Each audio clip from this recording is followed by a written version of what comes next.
변호사님, 네, 부동산은 이제 네. 필수제입니다. 그렇습니다. 매매 아니면 이제 전세로 뭐 이런 식으로 많이 거주를 하는데요. 네, 그래서 오늘은 이제 부동산 매매가랑 네. 전세가에 관한 얘기를 한번 해볼까 합니다. 네. 이 부동산은 매매가도 있고 전세 가격도 있는데 이 두 가지 가격 방향이 어떻게 가리키고 있냐?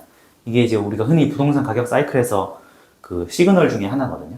여러 가지 시그널들이 있는데 매매가와 전세가의 방향으로 시그널을 추측하는 것도 있어요. 오늘은 그 매매가와 전세가의 방향과 부동산 가격 사이클에 대해서 알아보겠습니다. 네. 이 매매와 전세 가격에 따라 부동산 사이클이 어떻게 돌아가는지 순서대로 한번 알아볼 텐데요. 변호사님, 그러면 매매가가 하락하고 이제 전세가가 상승하는 시점은 어떤 기간인가요? 그 어떻게 보면 지금이랑 좀 비슷하거든요. 아. 지금이 전세가는 계속 상승하는데 매매가는 잠깐 올랐다가 다시 하락하거나 비슷해지고 있어요. 그래서 첫 번째 사이클이 어떻게 보면 지금 사이클인데 네. 이럴 때는 이제 가격이 오를 것 같다는 믿음이 약하기 때문에 사람들이 함부로 집을 사지 않아요. 근데 집은 필요하잖아요. 네. 집은 필요한데 집을 안 사니까 전세를 들어가는 거죠. 그러니까 전세 수요가 더 몰리니까 이제 전세가가 더 올라가고 매매가가 정체하는데 전세가가 점점 오르고 있을 때는 보통 부동산 가격 전망이 좋지 않을 때 네. 그럴 때고 이제 투자로 많이 몰리지 않을 때 이럴 때고요. 그 전세가율이라는 건 매매가 대비 전세가 비율인데 네. 지금처럼 매매가가 조금 정체하는데 전세가가 올라가면 그 비율은 좁혀지잖아요. 네. 그럼 전세가율이 오르는 거거든요. 이럴 때는 사람들이 보통 집을 사지 않고 좀 대기를 하는 때죠. 그러다가 조금 더 전세가가 올라간다 하면은 본격적으로 투자자가 들어오는 시점이라고 보면 되는데 아직까지는 그런 때는 아니다. 이건 겁니다. 네. 그러면 여기서 이제 매매가가 또 점차 상승을 하지 않겠습니까? 그럼 매매가도 상승하고 전세가도 상승하는 뭐 그런 구간이 또 올 텐데 이때는 어떤 거예요? 이게 이제 두 가지로 나눠볼 수 있는데요. 제가 첫 번째 구간이 매매가가 조금 정체하는데 전세가가 올라가면 네. 그 매매 전세 차익인 갭이 줄어들기 때문에 기다렸다 조금씩은 투자자들이 들어오거든요. 네. 그렇게 되면 이제 투자자들이 들어오니까 투자자들은 이제 부동산 살려고 사는 사람이니까 처음에는 매매가가 정체했는데 투자자가 들어옴으로써 매매가도 오르게 돼요. 그렇게 되면 결국에는 매매가와 전세가가 같이 오르게 되거든요. 요 시점은 보통 이제 가격이 오르기 초창기이기 때문에 네. 보통 집을 사기 좋은 시기라고 표현해요.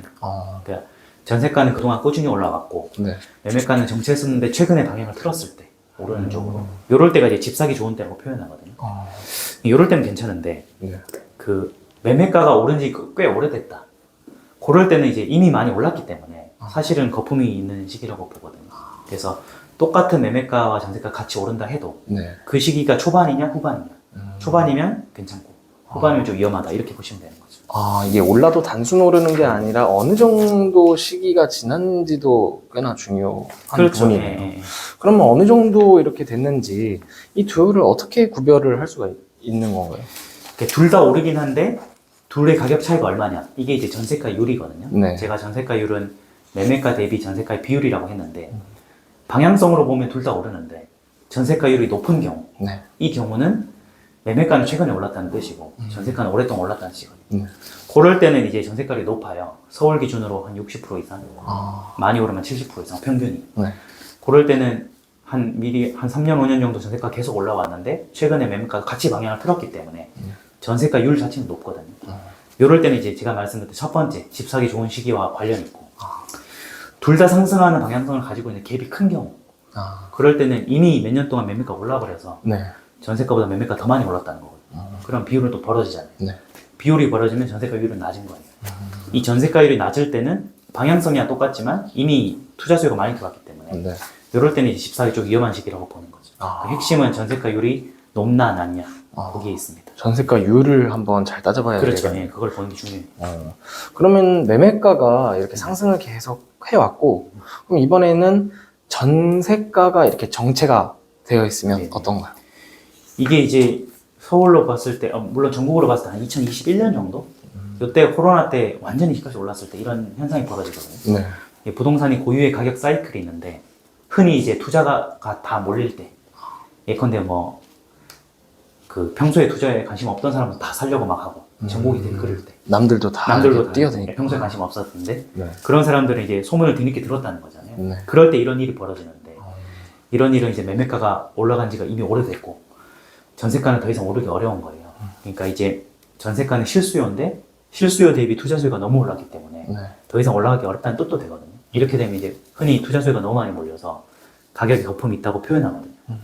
가격에 거품이 있다는 거는 실제 가치 대비 가격이 너무 비싸고, 그 다음에 이제 전세가율은 낮은 거예요. 그 다음에 갭이 벌어져 있고, 갭이 벌어져 있으니까 투자자가 더 이상 들어올 수 없고, 예, 가치에 대비 가격이 너무 비싸니까, 이럴 때는 이제 거의 정점이라고 보고요.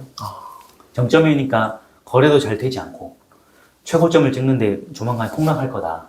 이럴 때 이제 이런 현상이 일어나는 거죠. 그래서 매매가는 계속 상승하는데 전세가가 정체되면은 파는 게 좋아요. 사는 것보다. 왜냐면 거의 정점이니까. 네. 예, 그렇게 됩니다. 그럼 이제 마지막으로는 매매가도 그러면 정체가 되어 있고, 전세가도 정체가 되어 있고, 이렇게 둘 다 정체가 되어 있는 시기에는 어떤가요? 방금 말씀드렸던 폭등장에서 더 지나가면 이런 일이 벌어지거든요. 다 같이 폭락을 해버렸다는 거예요. 네. 매매가 전세가가. 그러면 한동안은 둘 다 정체돼 버리거든요. 이럴 때는 이제 이미 이제 가격이 많이 떨어졌기 때문에 아무도 부동산에 관심 갖지도 않고 무서워하는 시기. 그러니까 이제 우리가 소송 면에서는 소송이 많이 일어나는 시기인데, 네. 뭐 역전세라든지 깡통전세 이런 게 요 시기에 일어나거든요. 이때군요. 그러니까 가격이 폭락해 버렸기 때문에 네. 전국적으로 범죄가 일어나고 고소고발전하고 이런 거 있잖아요. 그게 이제 우리가 2, 3년 전까지 했었거든요. 네. 그래서 정점을 찍었다가 완전히 떨어지면 그 순간부터는 매매가 전세가가 둘 다 정체를 하거든요. 그러니까 그거를 이제 우리가 한 최근 한 2, 3년까지 했었고요. 요 구간을 지나고 나면 오늘 말씀드린 것 중에 첫 번째 구간은 다시 돌아가거든요. 이렇게 돌고 도는 네. 사이클. 그래서 매매가 정체, 전세가 정체에서 전세가부터 먼저 오르니까 오늘 말씀드렸던 첫 번째 사이클로 다시 돌아가는데, 이게 이제 하나의 전체적인 주기가 되는 거죠. 예, 부동산은 항상 이 매매가 전세가의 방향에 따라 네 가지 경우의 수가 있고, 네. 이 네 가지 경우의 수가 봄, 여름, 가을, 겨울처럼 항상 돌고 돌거든요. 근데 계절이야 뭐 그 몇 달 딱 정해져 있지만 이건 사실 기약은 없어요. 그 네 가지 구간에서 어떤 구간이 몇 년이 갈지 아무도 모르는 건데, 네. 어쨌든 사이클 자체는 맞아요. 그래서 이 사이클로 항상 돌아간다 이렇게 알고 계시면 됩니다.